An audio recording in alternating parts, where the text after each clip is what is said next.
Hello, students and booktubers out there of the horror tube community.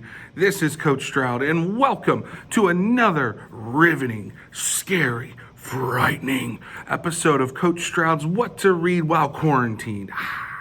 Yeah. This week, I'm going to talk to you about Stephen King's novel, Pet Sematary. Now, usually when I give book reviews, I hold the book up and show it to you. But this time, I listened to the book on Libby. If you don't know what Libby is an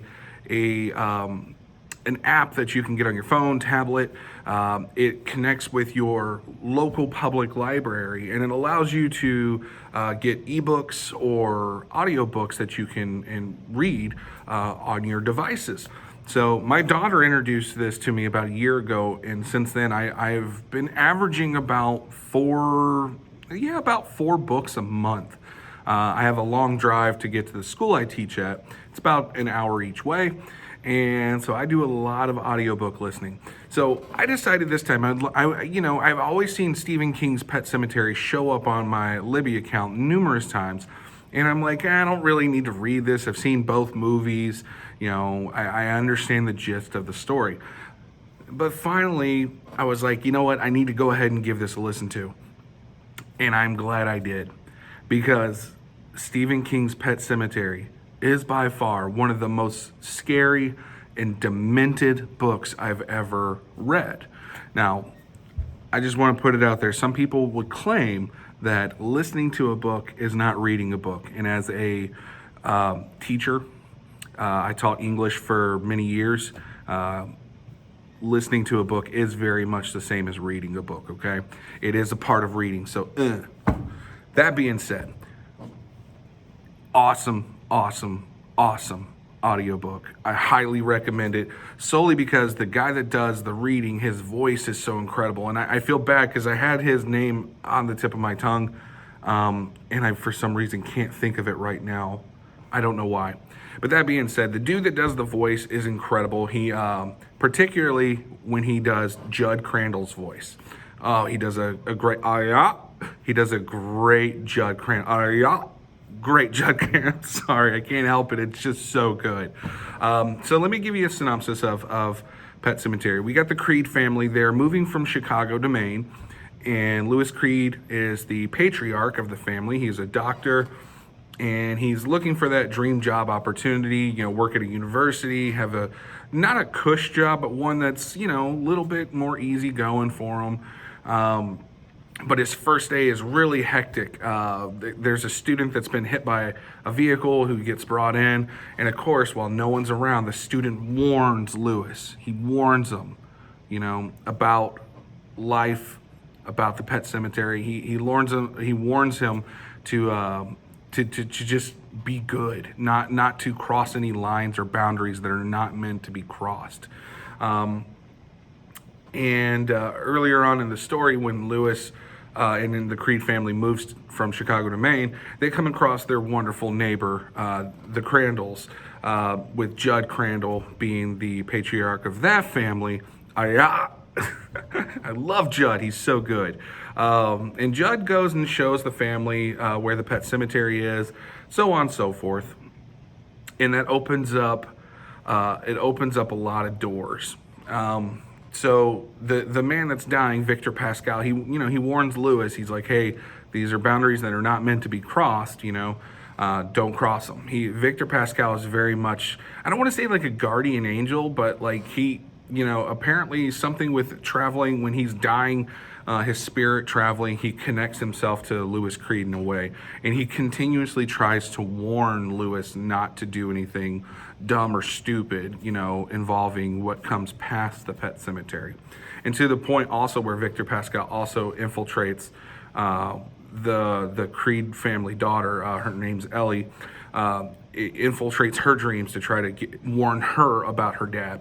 Anywho, some trouble comes around. The family pet church is run over by a truck, and Louis, not wanting to break his daughter's heart, listens to Judd, and Judd says, hey, let's, if you love Ellie, we can bring her cat back.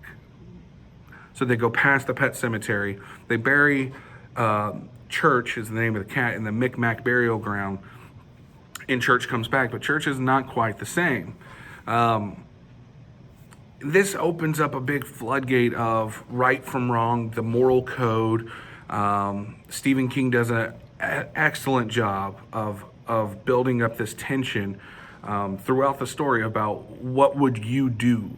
And I know for a fact that if what happens to Lewis and his family, had I been I'm a father. So had I not been a father when if I was to first read this story, had I not been a father, I'd be like, oh my gosh, this is crazy. This is stupid. The choices that Lewis makes. But now that I am a father and I've been a father for 13 years, I don't know if I would just easily push that aside. The love for one's child and wanting to keep them around and protect them and keep them safe supersedes a lot of your moral thoughts sometimes. You don't think clearly when it involves your kids and their safety or giving them opportunities. So that's a good thing that tension that King does a great job building up. I do have a few criticisms of the book. One, the book comes in at over 140,000 words, which is not a problem. Okay, but sometimes Stephen King is a little wordy. Sometimes the book goes on and on and on about one simple subject that could be solved in a few thousand words.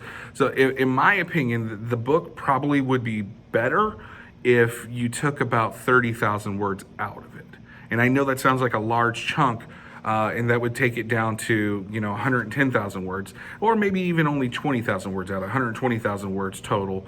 But there are a few occasions where it rambles, kind of like I'm doing right now.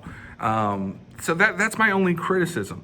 Now, the characters, I don't want to go too far into it because I want you to read it and get the experience for yourself. But all I can say is the character of Gage Creed later on in the story is incredibly creepy. King does a phenomenal job with that. Like, oh my gosh, it's scary. I don't scare very easily, and I'm riding around, driving my truck and stuff, and I'm listening to the story, and I'm like, whoa, I'm getting the heebie-jeebies from it. Overall, amazing story. One of King's best out of all the Stephen King stories I've read over the years and novels. Definitely one of his best. I highly recommend it. Again, check out Libby if you're looking for good library books, audiobooks. It's great. I've listened to a ton of different things, from John Grisham books to Orson Scott Card to plenty of horror novels that are out there. I would love to go even further into the story, but again, I want you to make your own opinion about it, or see if it's something you would want to read. I don't want to give away too much information. The movies, the original movie that came out in, I believe, '89. It's awesome. It's not 100% faithful, but it's pretty close. It's pretty faithful. The newer version, I hated it. I took my son to see it in the theaters. He was really super excited for it. He liked it. He'd never seen the original though. I honestly, I hated it, and I haven't watched it again since because in my opinion, it's not worth anyone's time. But that's just me. I love the original so much. But again, if you listen to the audiobook, you're gonna fall in love with the Judd Crandall character just because the narrator just I can't stop doing it. It's awesome. I love the dude. Anywho, like and subscribe if you find this content enjoyable. Pass it around, give me a buzz. My students have been doing a wonderful job. They have decided they are going to make me YouTube famous, and we'll see if they can make that happen.